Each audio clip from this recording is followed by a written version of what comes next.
Hey, and welcome to another episode of This Expat Life. My name is Amanda Maxime, and I will be your coach and host for today. This Expat Life is your place to be if you are living abroad or are just a forever globetrotter who might be back home right now. It doesn't really matter, as long as you have an international mind and enjoy personal development. In This Expat Life, I share my own personal stories of having lived abroad, practical tips for you to upgrade your expat life, and I have interviews with very inspiring guests. I'm very happy that you are here and I look forward to hanging out with you today. If you're watching this episode on YouTube, then you can see that I'm in yet another digital studio. Well, not so digital. I'm at the house of a friend. I usually record my episodes at home. But as you maybe know, I live in front of a primary school and there's always so much noise going on, even on the weekends, because kids come to play there. And the microphone picks it up. And I'm the type of podcast host who doesn't want to record episodes with a lot of noise on it. So usually I record my episodes on weekend mornings, like early in the morning when I'm sure there are no kids. And sometimes when I have the chance, I go out and record the episode in other houses. So today I'm very lucky. Also sitting in a beautiful room. This is the house of my best friend who is an interior designer on the side as a hobby. And I always love hanging out here. And now I have this beautiful decor. So if you're listening to this on Spotify or Apple Podcasts, make sure to check out my YouTube channel as well to see where I'm currently sitting at. Okay, so diving in today's topic, if you listen to some of the previous episodes or follow me on Instagram or LinkedIn, you know that I am moving to Rio in a couple of months. The plan is to move there in January and stay there for 6 months. And I took this decision to move here in just 4 days. And I thought it would be nice to record an episode about this because I know not everyone takes these big decisions very easily. Something that I think is very funny about me, and maybe you recognize this as well, is that I have major decision stress in my daily life. I don't know what to wear, I don't know what to eat, I don't know what to choose at the restaurant, I don't know what bar to go to. If someone asks me, what do you want to do, where do you want to go, I just freeze in stress because I don't know what to choose. I don't know when this started, but it has definitely got worse over the years. I wasn't like this when I was younger.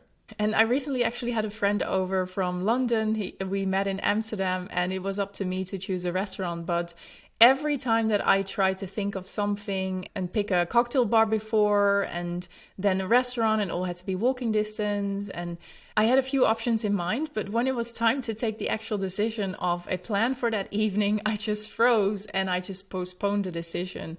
And when I finally met him in Amsterdam, he saw me making the reservation on the phone and he was like, what are you doing? I need to take charge of this next time. And we laughed at it. Well, I laughed at it because it's just so typical for me. I postpone minor decisions all the time till I can't do it any longer. And it's actually a super annoying habit because it takes a lot of headspace for me. I keep thinking about it. I keep making initial steps in the decision-making process, but then I just leave it. So that's a lot of time and energy wasted. So when I was in Amsterdam last week, I really thought, okay, I really have to change this. But anyway, the funny part is that while I have this decision stress in minor decisions in my day-to-day life, I do not have this at all when it comes to the big, bold moves, like moving to Rio. I can decide that in a heartbeat, or in 4 days in this case. But I know some people spend months, even years on taking decisions like quitting their job or moving abroad or going on a sabbatical. And I don't have that problem. The big decisions, I take them so easily. And that's why I decided to record an episode about it, because I thought maybe it will help you to see how I take these big decisions and what thoughts I think and what kind of energy helps me in this decision-making process. So you might feel inspired to actually take action on the big moves that you envision. So just to recap, what am I actually going to do? Well, like I said, in January, I'll be moving to Rio for probably 6 months. It may be a little bit longer. It may be a little bit longer. This is one of the things I will talk about in a bit, what has helped me in this decision-making process. But that is the general idea. And this idea doesn't come from nowhere, obviously. I have been talking about living in Rio for years now. Already when I was a diplomat, I was living in the capital, Brasilia at the time, but I was traveling very often to Rio. I thought I want to stay at least 3 to 4 weeks I will take some annual leave and just go there for 3 to 4 weeks and be a carioca, which is a local person in Rio, and to probably work on my side hustle a little bit, but also really enjoy city life over there. So that was my plan, to do that in the final year, half a year of my time in Brazil. But then sadly, of course, the pandemic happened, so I never got to Rio. But the idea of staying in Rio for a while was always on my mind. I love Rio so much. I feel so at home in that city. My eyes start to glow every time I start talking about Rio. I am just so happy there, and I've always wanted to go back. And then obviously about, I think it was a year and a half later, I quit my job and started my coaching business. And from the beginning, I designed my business in a way that I could work remotely, that I could work from anywhere in the world, wherever I wanted to settle for a little bit, or even while traveling. With the idea, obviously, that I could do it from Rio one day as well. But then, life happens, and there was never really a good time to leave. So in early 2022, I visited Brazil again to visit some friends. And I also stayed in Rio for about, I think it was 2 times 6 days or something. So not long enough to feel like a carioca, but at least long enough to spend some time in this marvelous city. And by that time, I actually didn't feel like spending a few months there, because so much was going on in my personal life with everything that had happened. There was change after change, and it was nice for me to spend some time in the Netherlands still. So staying longer in Rio wasn't really on my radar at the time. But then 2022 turned in 2023, and I really craved more Rio time. But again, I didn't know when to go. So basically for this fall, I had found a 6-week period for me to go. I obviously didn't want to go in summer, because summer is super nice here in The Hague. I love spending time on the beach here, especially if the weather is good. But even when the weather isn't good, it's nice to be here in summer. And I usually reserve Latin America for the winter period here, so I can escape to something more tropical. So I'd found this period in fall, and it was right in between the due dates of my 2 sisters, so I wouldn't miss out on the birth of my niece and yet to decide other nephew or niece. And it would also fit well with my calendar for my coaching, because even though I build my business in a way that I can do it from anywhere in the world, right now I think 50% or perhaps even 60% of my clients are located in The Hague or in Amsterdam. I also coach there. So I do a lot of in-person sessions, and I actually enjoy that. I love online sessions as well, but in-person sessions for me are always the best. So while I'm in the Netherlands, I don't mind having these in-person sessions and to not be as remote as I'd like generally. For me, it works pretty well. And so I had found this period that I was just going to round up the coaching journey with most of my clients, so I could leave for 6 weeks and maybe have an online session with the ones that remained before starting any new coaching journey. So it was perfect. Or perfect? Actually, not so much, because if I was really honest with myself, I didn't want to go for just 6 weeks. I had always envisioned that I would live there for a little bit to really be a carioca. And 6 weeks, I mean, if you lived abroad for yourself for at least a year or longer, you know that 6 weeks is nothing. For some people, it may be a lot, but for me, that just feels like a holiday, something light, something you just touch upon the city and that's it. So to me, if I'm honest, it didn't really count. But I was also in a relationship at that time, and I wanted to give that a fair chance. I had this dream of being in a stable relationship with someone close by in the same city. So going abroad for 3, 4, 5, 6 months didn't really make sense at the time. And it's not that I didn't go abroad because of the relationship. I mean, there were other factors into play at that time, but it was definitely one of the reasons. And actually, a part of me thought I can still do it and we'll just arrange to visit each other. But that didn't really add to my vision of having this stable relationship with someone close by. And if you know me a little bit, if you listen to some of my previous podcasts or joined my courses or my coaching, you know that I always try to include my vision, my dream of where I want to go to into the here and now already. And so if I dream of a stable relationship with someone close by, then it doesn't really make sense for me to leave, if you know what I mean. So long story short, I thought, you know what, I'll just go for 6 weeks and it will have to do. That's it. And then maybe in a year or so, I can go for little bit longer. But then my ex broke up with me. I didn't have a relationship anymore. And as I was crying over the phone with one of my best friends and saying how much I felt like I was being thrown back in time, how much I didn't feel at home in The Hague, that I felt so stuck there. And she said, like, is it even the right choice to stay in The Hague? That ignited something in me. And I knew right away, oh, it's time for Rio. I can now live my Rio adventure. But emotionally, I was a wreck. So even though that idea crossed my mind, and it was definitely in my mind, my emotions were so much more dominant. So that evening, I just disregarded it as something, I'll deal with that later in the future.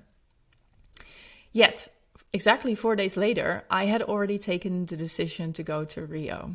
So what had happened in those 4 days? Well, actually not much, but I started speaking with more friends and I really started valuing my emotions more. So not the emotions about the relationship, but really about this feeling of not feeling at home in The Hague, of feeling so stuck here. And it's something I've been feeling for a couple of years already.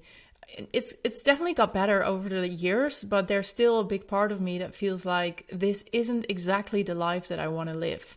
And so I started valuing these emotions more. Instead of disregarding them as so many of us do, and I have in the past as well, I really took them seriously. And I thought, okay, maybe it is now time to take action on it. And in those days that followed, I allowed myself to dream a little bit more about it, to think about this decision, but it didn't really change much. I hadn't taken my decision. I just kind of put it away. I was still dealing with the emotions. This was just a couple of days after he broke up with me, so I was still a wreck. And then I remember hanging out with friends on a Friday afternoon, friends I had met in Brasilia. Some of them were actually in the Netherlands visiting another friend of mine. And we were all together and I still had some work to do. But being around them already made me feel so happy because it felt like I was being at home again in some way. With these girls, every time I'm with them, we shared so many beautiful memories together. We were a group of young, single female diplomats really committed to living a fantastic life in Brazil. And we went through so much together, good and bad things. And every time I'm with them, I just feel like how I felt in Brazil. And that is just really happy, really at home, really peaceful and really alive also. So I was still doing some work and I had to ring with Coco. She's another friend of mine and we were organizing an event together. And we did some business talk, but at some point I told her, look, I have some issues that I would love your advice on. And I told her, I have been thinking about going to Rio, but I don't know if it's the right choice. Can you help me with that? And that's when I realized that in those days that I was thinking about the option of going to Rio, there was a big part of me that said yes, basically my heart. But then there were a lot of inner, more critical voices that were like, no, you shouldn't do it. And this is something that happens to, I think, almost everyone. Your heart wants something, your heart desires something, but then your mind, your inner critic, starts to give you a list of reasons why you shouldn't do it, or why you can't do it, or why it will never work out.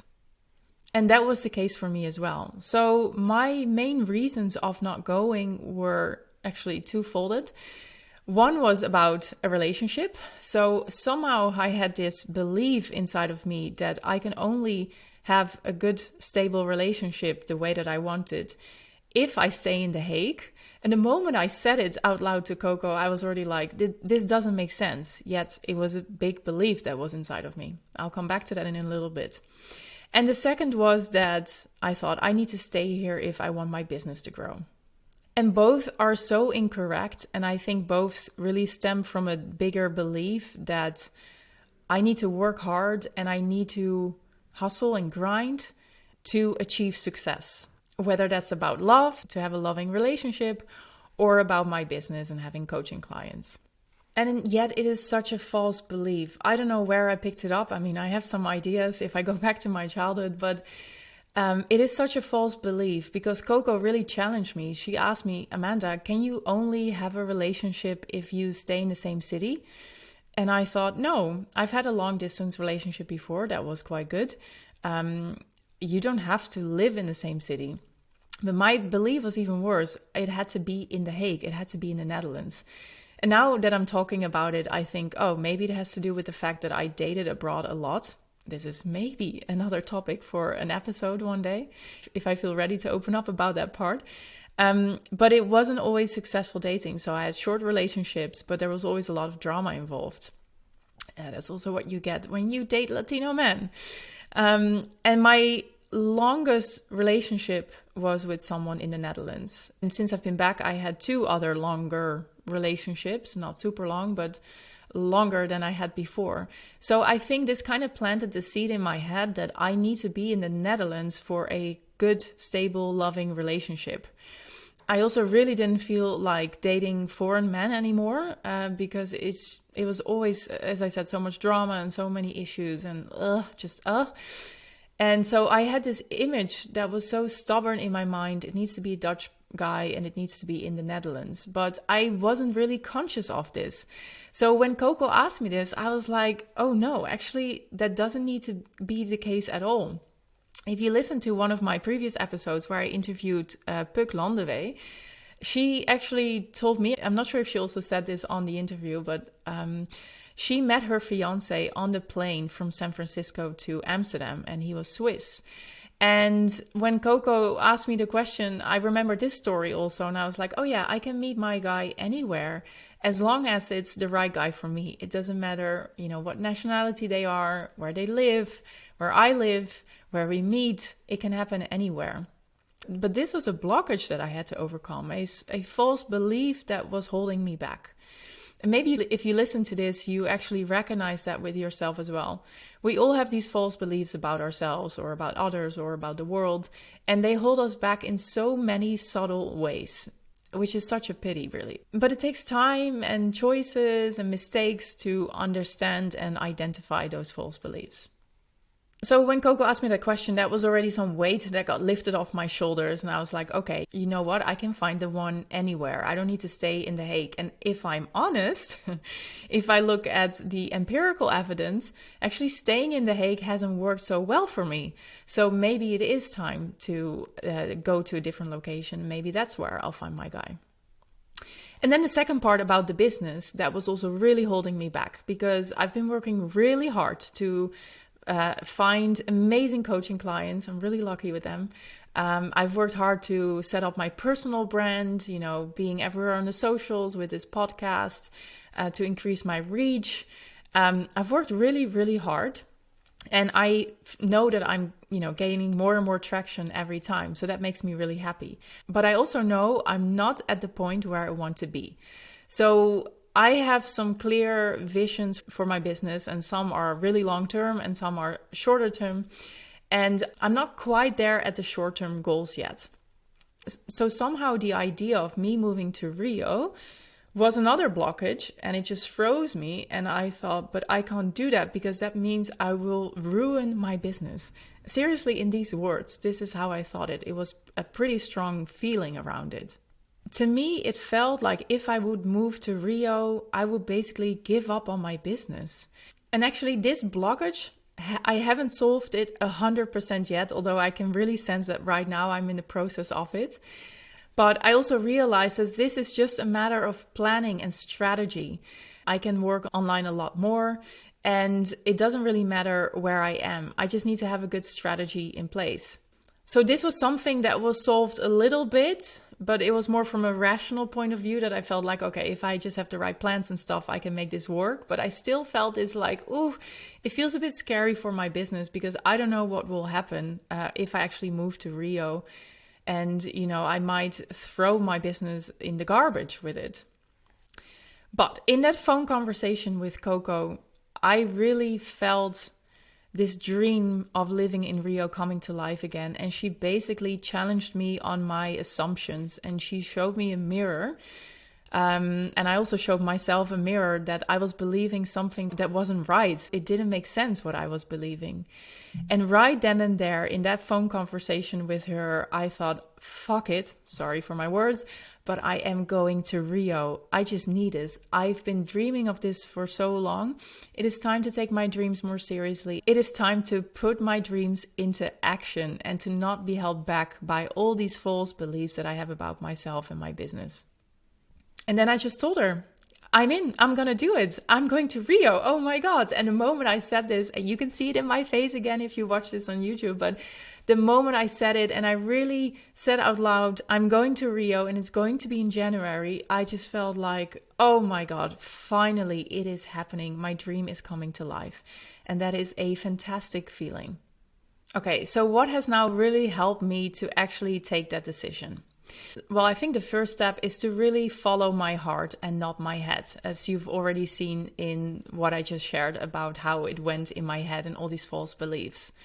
I really take my heart seriously. If I feel a desire to go after something or I feel a certain pull towards a direction, I usually follow it.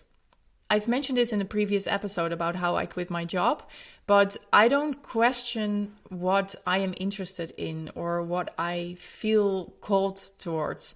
You know, if something really sparks my interest and I can't stop thinking about it, even though I don't have rational reasons to do it, I usually act on that urge anyway, because that is my heart telling me something.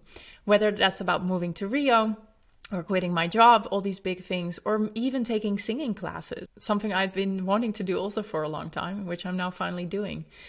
I don't have a good voice, but it doesn't stop me from taking action on it because I simply enjoy doing it. And your heart already knows what it wants, what is good for you. But I think in our Western society, we have come to rely so much on our head that we suppress that little voice of our heart. There is so much emphasis on results, on achieving things in your life, on making a career, on status, and on other things that we do with our heads that we find it hard to just rely on our hearts, or we find it hard to do something just because it gives us joy. Because what's the purpose of joy, right? Some people don't see that. I do. So I really follow my heart and not my head. But as you could hear, this was a difficult process also for me, because sometimes it is very clear, but I still have these inner critical voices that will give me all the reasons why I shouldn't do it, why it's a bad idea. So another thing that has helped me in this quick decision-making progress is to really challenge my limiting beliefs. And Coco helped me in this, but I was also doing this process on my own. And to really challenge my thoughts. Okay, so I was already challenging the thoughts about my business myself because I was pretty aware of those thoughts. But the part about the relationship was actually something that Coco pointed out.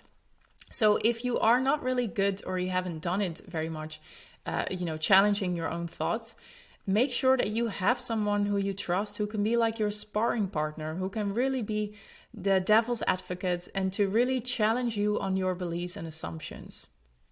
Someone who can shift your perspective to see opportunities instead of limitations, to see joy instead of fear, to see dreams instead of obstacles. I think this is really key. So what you can do when you are thinking about a certain decision, a big decision yourself, is that you can write down all your thoughts that you think about this decision. And to really challenge yourself on each of those thoughts. And to write down, okay, how would this thought look if it were the opposite? And what results would that generate? Or what actions would that thought generate? Again, this is something that you can do by yourself, but you can also go through the list with someone else, someone that you trust. And I think personally for me, it has also become easier to follow my heart in these things because I have been doing that for longer. When I was 19, I quit my studies to travel in Latin America for initially 8 to 12 months, but I stayed a year and a half and it was the best decision of my life. But so many people told me I was crazy, I shouldn't do it, it was a bad decision, it would ruin my studies, etc. But I really decided, no, I'm going to follow my heart because something inside of me tells me that I need to go there. So I've been doing this for a long time already in my life. I always follow my heart. with big decisions. And so I have come to trust that voice inside of me. That voice that says, hey, this is something for you, go do it. The little nudges that it gives you. So it has become easier for me to follow my heart and not my head. And I think it will become easier for you too, the more and more you do it. And for full disclosure, my head gave me this list of reasons why I shouldn't do it. And I still have to deal with them from time to time. So I actually had a major breakthrough last week. I was going through a shitty week actually, with a lot of emotions about a lot of things. And it triggered a lot of thoughts and beliefs about myself and my business again. But feeling so low and talking to people about it also actually opened my eyes and gave me a huge insight about how I view my business and hard work and everything. I'm sure I will have another episode about this, but just to cut it short, I also still struggle with the things that my head is saying, and it was one of the reasons why I actually hadn't booked a ticket for Rio yet. So I took this decision in 4 days, but then I hadn't taken any action on it. I was also really busy and stuff.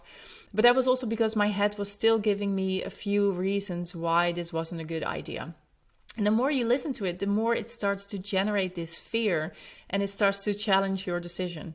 But I remained strong. I thought, no, this is my decision. My head can say whatever it wants, but I have taken a decision. And I'm really happy with that decision. And the reason why I know it's a good decision is because the moment after I took it, I felt everything was more flowing in my life. Inside of me, I felt it in my body, but also outside of me. All of a sudden, whatever felt a bit like sticky or a struggle or just like all the time, all of a sudden things started moving. It was kind of like, these little snowballs. And the snow is all down, it's very stagnant. And the moment you shake it, things start to like move again or come to life again. And this is exactly how I felt. My things were in motion again. It felt so much more flowy and energetic. And this is also when I knew, okay, it's a right decision that I took. So, long story short, follow your heart, not your head. Your head will challenge your decision. Your head, even before your decision, it will give you all the reasons why you shouldn't do it. So it's really important to challenge the false assumption that you have about yourself or the object of your choice or whatever consequences it may generate for other parts of your life. Another thing that also really helped me always is that I do talk about it with people. So I don't go through the decision-making process alone. I always like to, share my thoughts, my thought process with others to see if, is this okay, or if they can challenge me a little bit. But I choose very carefully who I talk to. So I know a lot of people in my inner circle that can be a little bit of a Debbie Downer, and not because they mean it in a bad way, but just because they love me and they want to protect me. And for example, moving to Rio is something that they see as a scary move because, it's not so safe there, and what will you do? And so I don't share these decisions or the process with certain people. I really choose carefully who I want as a sparring partner.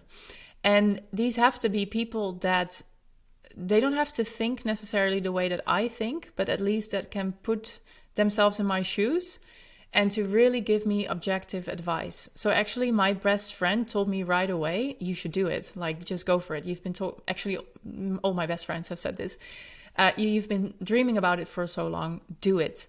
And this isn't in their interest because they're going to miss me for 6 months. And also when I told my best friend, whose house this is, by the way, that I was going for 6 months, she was like, oh, I didn't realize it was going to be for so long. But she gave me very honest advice and really thinking with my interest in a way, not with her own. And actually, my other best friend also was enthusiastic, but she just gave me one question for like as a check. And she only asked me, are you sure you're not running away from anything? And I said, no, this is not running away, even though I took this decision with a lot of emotions after the breakup. It's not me running away. And she was like, okay, you're right. You've been dreaming about it for so long. I just wanted to make sure this isn't like a decision motivated by sadness or fear or whatever.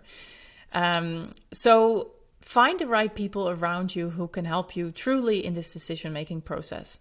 And often we tend to go to our family or our best friends, people who have been in our lives for so long. But like I said, not everyone has your interests at heart, even though they don't mean that in that way. They just want to look out for you. They want to protect you. And so, but their protection doesn't always mean that they give the best advice. So find friends who are at the same level as you, who are empathetic, who can put themselves in your shoes, and who can give you objective advice. That will be my tip for you. Another thing that has helped me to take this decision so quickly was the fact that I have done badass moves more often. This is not my first move abroad. This is not my first, I'm giving up everything or I'm changing everything in my life. As I said, I traveled in Latin America for a year and a half. I moved to London for a degree and decided to stay there, eventually moved back because I wasn't happy, even though I had no other job lined up. So it was a big, big uncertainty. I've done these things more often and I'm not afraid to take these decisions anymore. Because I trust my heart. I already said that. But these prior badass moves also give me the confidence that I know I will be okay. I know Rio is going to challenge me. Just for any expat, there will be difficult times. I will probably deal with some loneliness, or I'm not sure if I made the right move. I will question my decision. Maybe actually my business will take a blow. I don't know. And like I said, I still have these voices coming up. So I still deal with these fears a little bit. Like I also fear, for example, what will I do with my house? I need to find someone for my cats. This is my biggest fear, that I don't find anyone that I can really trust. What will happen to them when I'm away? These are things that were really on my mind and that generated quite some fear. But then I also knew I will figure this out. I've done it before and I know I can rely on myself. I have true confidence in myself. So even though there are all these little fears going on, or they were going on, I also felt this deep inner trust. I know I will be okay because I've done it before. I have proof that I can do it. So having done those things before has really helped me to say, okay, I am going to Rio. I'm not going to doubt myself for weeks and weeks or ask myself if I should go for much longer. No, I'm just going to decide because I know I've done it before. So there's no reason for me to overthink it because I know things will work out. In one of the previous episodes, I also shared that the more you do outside of your comfort zone, the bigger your comfort zone gets. And this will also really help you to take bigger, more badass, bold moves in the future because you've done so much already. So you expand your comfort zone more and more. And this will really give you the confidence to make more badass moves. So if you are also debating a big decision, have a look at your history. Where have you done something similar before?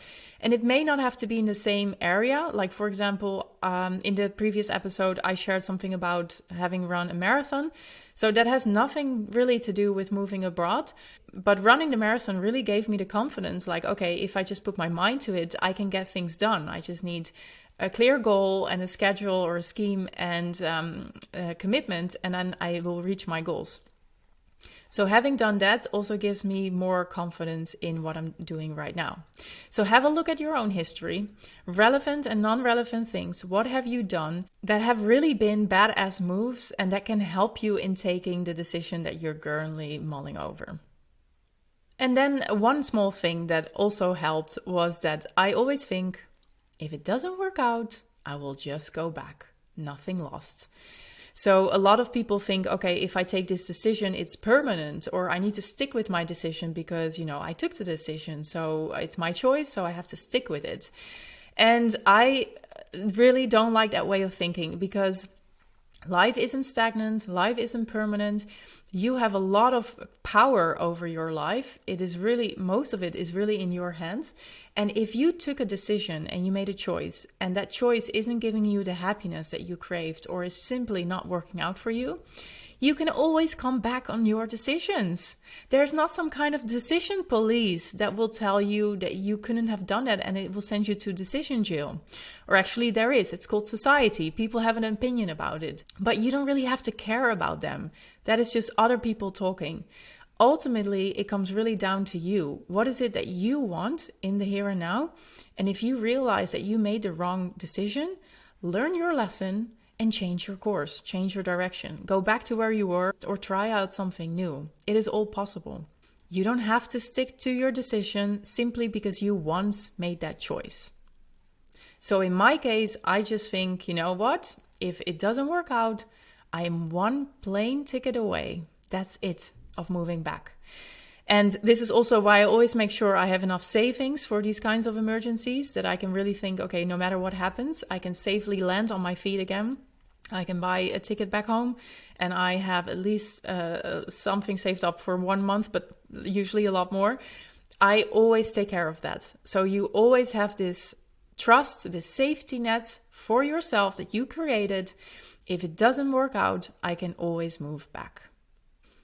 Okay, and then the last thing that has really helped me again in taking this decision so quickly was to act before I felt ready. Now, this is something that I have always done more or less, but the fundamentals were there in my life.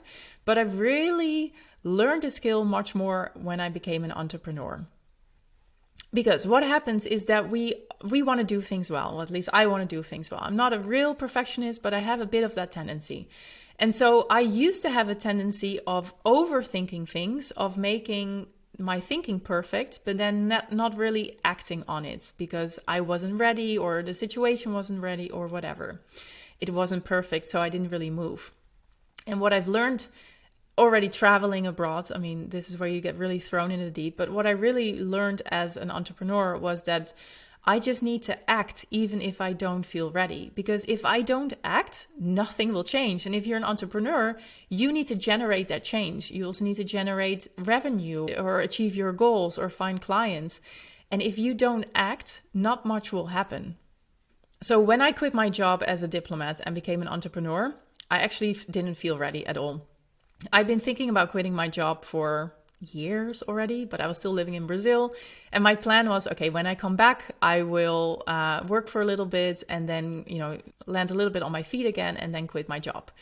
But then a lot happened and my dad died and my heart got broken. There was a pandemic and I kind of postponed that decision because I really wasn't in the right place at that time. Until it was 1 year later, it was summer 2021, and I realized, you know what? I'm still as unhappy as I was a year ago, and nothing has changed. And this is when I realized if I don't change, nothing will change. If I don't make the move, nothing will make a move. And so I decided, also again, I think I decided this within one afternoon, talking to a friend about it. I decided I'm just going to hand in my notice now and I will leave in a couple of months. But I will do it even though I don't feel ready. So my plan was always to have my website ready, to have coaching clients already, and to have everything perfectly sorted out before I would quit my job and start my coaching business. But in that summer, I hadn't had most of it. I had some coaching clients already for the course I was taking. And I had some idea for my website, but nothing was done yet, nothing. But I realized, okay, but if I don't make the move, nothing will change. So I have to make the move. And this is really that I learned, okay, act before you're ready. And that decision changed everything. Quitting my job and telling other people that I was going to work as a coach really changed everything for me because it put a lot of things in motion and people started helping me and talking about me and giving me tips. And because I told everyone and I knew I was going to be without an income in about 3 months later, I knew, okay, now I actually have to get going.